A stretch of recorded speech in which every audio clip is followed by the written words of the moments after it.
You're watching World Documentary, powered by YouTube Production.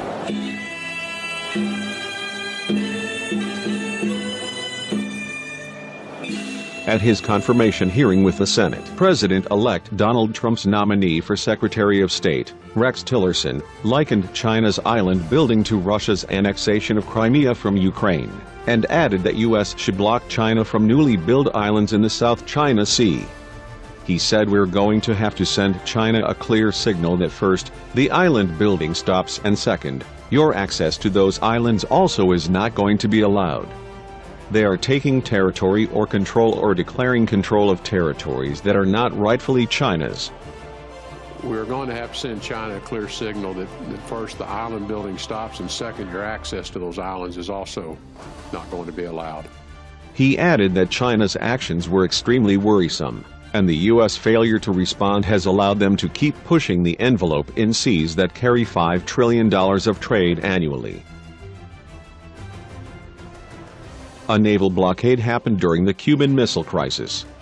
In October 1962, Soviet leader Nikita Khrushchev decided to agree to Cuba's request to place nuclear missiles in Cuba to deter future harassment of Cuba.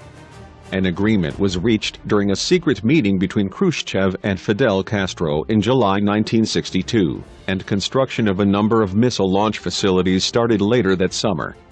These missile preparations were confirmed when an Air Force U-2 spy plane produced clear photographic evidence of medium-range SS-4 and intermediate-range R-14 ballistic missile facilities. The United States established a military blockade to prevent further missiles from entering Cuba.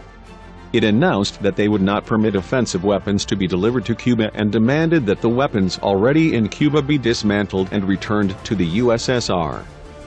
After a long period of tense negotiations, an agreement was reached between President John F. Kennedy and Khrushchev.